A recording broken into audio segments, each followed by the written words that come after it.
Ectosage here on the Sage channel is Sleep, Art, Game, and Eat, and today we're taking a look at this ship which I have called the Frog, and I've called it the Frog for mainly two reasons. Let me jump in this little caterpillar over here, and I can zoom around to show you why.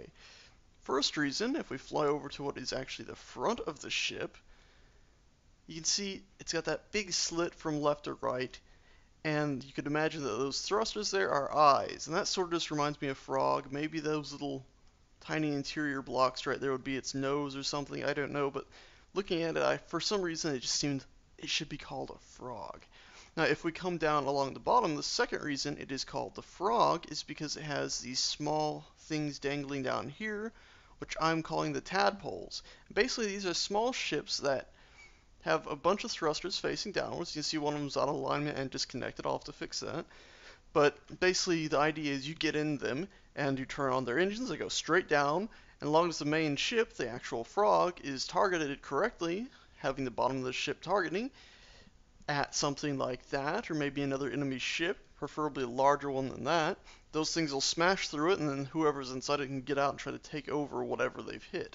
Now let me go over some of the basics of this ship. Now, you can see all over it, there's a few Gatling turrets and stuff, because I don't want this ship just to drop off its payload to small soldiers in their little tadpole ships trying to take over something. I want this ship to be able to then turn around and actually do something for the battlefield. Or at the very least, on its way out, be able to fire a few missiles from the top placed missile turrets that you can see there. Or at least be able to do some damage just with the Gatling guns all along the side, which are in strange and unpredictable patterns that I sort of ended up putting them, which are actually mirrored on the other side, so there is some logic to it. If we look at the engines themselves, we have these two here. Of course, everything will be the same on the other side of the ship. And behind these engines, we have about 3 or 4 more of the engines in the same setup to give us more stopping power if we want to stop the ship. We have these engines along the sides here, which are actually doubled back. If we fly up and over here, you can see these two engines here. There's nothing below these two. They're just the only two to get the ship to go downwards. And then the same applies for these two engines on the bottom here. Now if we come back to the back of the ship, you can see we have our communication array sticking out of the back, and we got this little docking thing here, and we have our main engines. And these main engines go back about 7 times behind each other. Now, ideally, I like a feature in this game where if you put an engine behind another engine, they actually become one larger engine. I'd like to be able to double up the power of engines, and maybe even the actual exhaust port here would change to look more industrial the more engines you put behind it. That way you won't have to worry about, if they do make it so engines burn through things in front of them, you won't have to have a million engines just on the outside of your ship cluttering it up. You'll still be able to put them behind like this, and they'll just become one really cool one. So that way you can still have streamlined and interesting ships. Now let me go inside and give you a tour of the interior of this ship. Really quickly, buzz about here. You want to take another look around? Oh, you'll get that one. We'll get in the control seat.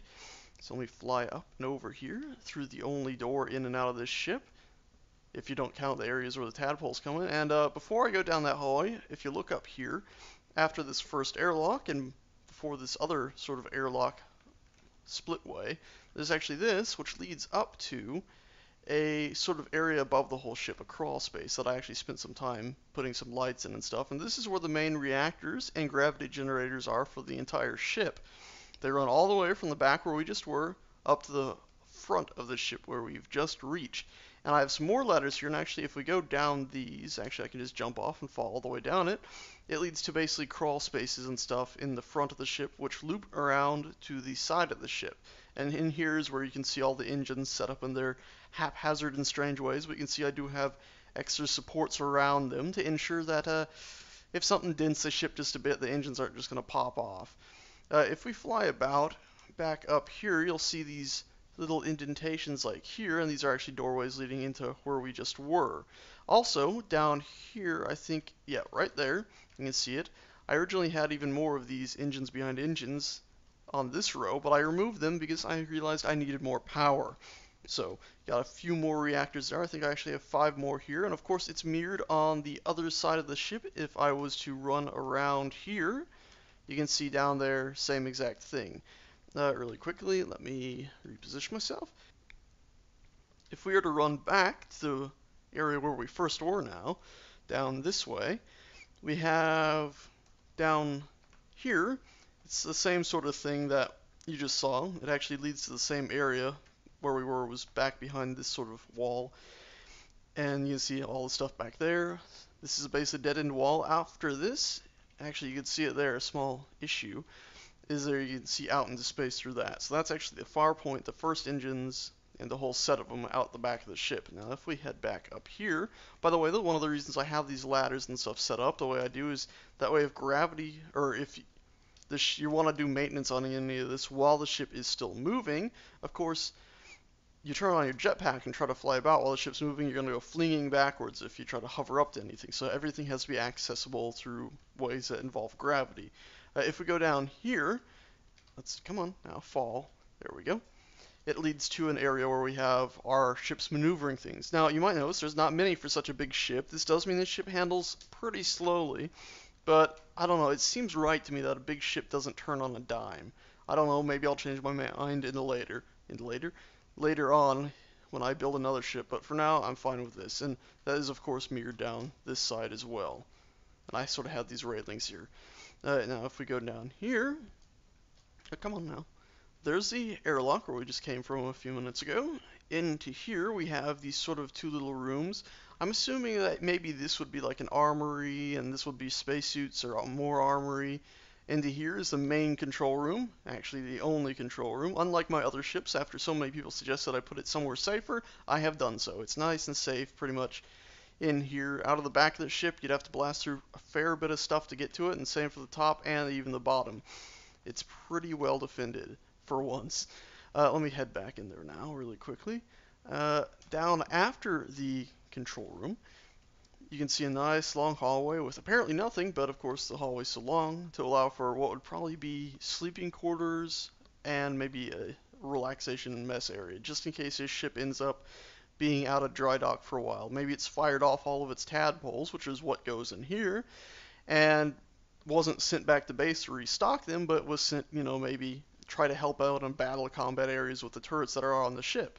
So let's actually run down this whole area. These are basically where the tadpoles go and they dock to the wall, and when they're ready to fire, they jettison out. Now let's run all the way down so we can get a closer look at the tadpoles. Here they are. And ideally, there'd be 3 in each one of these chutes. So there'd be 6 here, 6 there, so 12 for every little room section. But here we go. This one is the one that's come loose. They have pretty much no real ability to maneuver or anything. They literally have engines to go, who knows? Wow. They literally have engines only pointing to get them going that way. And of course, if the engines do in the future burn through stuff, well, the way they're set up, actually I'll just pull this one out if I can get to it. The way they're set up, it'll actually end up destroying the tadpole in the works. So let's disengage that, turn on the engines, and just get it down here a bit. And of course now it's drifting away quicker than I can catch it, but we can at least do this. And you can see that on the sides, it's got the engines leading all the way up to basically the docking clamp, or landing gear, the gyros, that's what I meant by on the sides, and then the main reactor, followed by where we're sitting. So if in the future the engines do burn through stuff, even if they do connect together in the way I was hoping, well, it's pretty much just going to burn through all this. But the reason I didn't put the control seat on the bottom was because, of course, that's the side that's supposed to hit stuff first. And, of course, if I did that, well, the pilot would presumably be killed instantly on impact, and that wouldn't be very good for a boarding party. So let me hop out of this. That'll keep on floating forever now. It's fine that we lost that one. It was the loose and goofy one, and I'm going to really quickly fly back up there and probably show you just a good glimpse at the whole ship from me in the cockpit. Alrighty, so in here, hop back in that. There we go. You can see the whole ship from the far view, from the cockpit actually. And you see its froggy face with its upturned nose, the bottom of the ship, where all the tadpoles go. You can actually see a few at the top of the screen right there. And along the whole bottom, you can see there would be a whole lot of them. Now, of course, at the back of the ship, I can't actually get the camera to go directly under it, but you can see there's no tadpoles for the last 4 sections there. That's sort of where the command center is in all those rooms, so there's no room for tadpole storage or anything else that might eventually end up going in there, because theoretically you could store another type of ship in there if you like, and not just the tadpoles. But of course, then the frog would be without its babies, and that would be slightly cruel. Now, really quickly, I'm going to take this ship and adjust it. Sorry about the random cut there. My headset decided it wanted to start going dead, and had to really quickly plug it in. Now, as I was saying, really quickly, before I do anything else with this ship, I'd like to try to demonstrate the tadpoles in action. So I'm going to fly the ship over this target. Let's see, where are the tadpoles? I want to try to get them over and not really the whole ship. And it is a smaller target. Ideally, something like this, using the tadpoles would probably be used, maybe just a few of them on a small thing like this, but probably you'd want to attack a large mega ship or even a capital ship with this sort of thing. So there we go. It should be lined up pretty well now. Let's run up to one of the tadpoles that we still have. We should have 5 left. And really quickly, let's look down there. Nope, not over it yet, but we should be way up at the front of the ship. There we go. We are indeed above it. So we'd hop in one of these. We'd wait till the commander says, okay, ready and fire, and at that point we'd release, power up the engines, and not do that. We press C. And boom, hit. It didn't work as I've planned it before. Before, the cockpit had still survived, but the idea is it would impact through. You could jump into the enemy ship and begin unloading on reactors or whatever else is in here. And not to mention you've caused some serious damage just with your impact. Now I'm going to really quickly try to fire another one. And hopefully that one won't just instantly disintegrate like that one's cockpit did, which is strange. I've tried this a fair few times before without recording, and that hasn't happened. So again, you'd be sitting in here after you got into a combat zone. Your captain would say, ready, set, and release. You'd hit all the buttons, release, and there we go. That time it happened more correctly as I'd expect. There it goes. If this ship was a moving target, you'd probably want to disengage your jetpack instantly the second you got here. That way you'd fall into the enemy ship, and you see that time the cockpit of the tadpole did indeed survive. Even if nothing else did, that was the purpose of it, to be destroyed to get the tadpole in. And while we're on board the enemy ship, you can start shooting enemies on board, take out the reactors, the gravity generator. Once that's done, the whole ship's pretty much scrapped anyway, and you can get out of there. Of course, you probably wouldn't get out of there. You'd probably just sit still and wait until the war is over and hope to God your buddies outside win. Because if they don't, well, you could find yourself in a spot of bother sitting in an enemy ship that is now without power. So even if you did take it over, a lot of good that'll do. Then again, maybe you could just take out the commanding people on board said enemy ship, and voila, you'd have yourself a new vessel to help fight along your side. Speaking of taking over ships, this ship itself doesn't really have any internal defenses. It would be counting on its crew to defend it, and also the fact that the command area is such a small area and there's a lot of reactors to take out if you were planning on disabling the ship that way. Also, because I said everything's so compact, that means any crew that did not jump out in the tadpole would still be in either the armories here, the control room, or their sleeping area or mess area, probably just waiting for orders to jump on a tadpole and go, or just waiting for enemies to board the ship through the one and only entrance right here. I have thought about revising this, maybe doing something like this, and actually putting one of these in here. Oh, no, not that one. There. That way, if enemies board the ship, they're like, oh, what's this? Okay, it's up to engineering. A few people go up there, shoot at it, and then ideally, I'd also want to put a turret up. What? I seem to have hit something strange. Oh no. There we go. Ideally, I'd put a turret or two up here. That way, if they did decide to come up here, they'd be quickly caught off guard by a few turrets trying to take them out. That would definitely do the trick, I think. They'd try to climb up that ladder and suddenly be getting shot in the face. And of course, if you're jetpacking up said ladder, you can't actually look or aim up, so you would be in a really big spot of bother. That's actually a very good choke point then. As for people just walking through here, they'd probably see this and say, okay, this is probably the same thing. Here is, and then a turret would hopefully shoot them in the face. If not, they'd get into the control room and we could have some trouble. But I guess in future builds, or maybe even after I get done with this and before I upload it to the Steam Workshop, I'll save it again, but with a few more turrets and added features to ensure its security. And of course, I'd probably want to do the same for up here to put a nice turret in. Ooh, this is just a crawl space. A nice turret in, that way if enemies decide to come up through the tadpole docking area, they still wouldn't be able to get to the bridge so easily. Now, what else do we have to show? Well, I guess there's one last thing to do, and hopefully this video isn't over 20 minutes, or this could end up a second part, but I doubt it will. I am going to really quickly fly this ship out and then crash it really quickly. And of course, earlier when I was doing crash tests, I noticed a strange thing is, oh wow, I'm actually spiking to red on power usage, even with all those reactors. I thought I fixed that.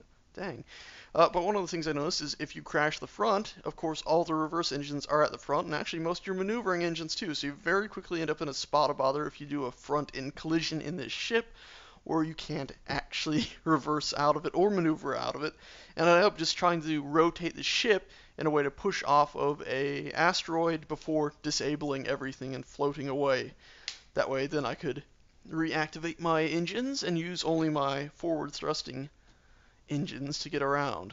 It was a heck of a thing and something I don't plan on doing again, except for maybe right now. So there we go. I think we're lined up pretty well with that tiny little station.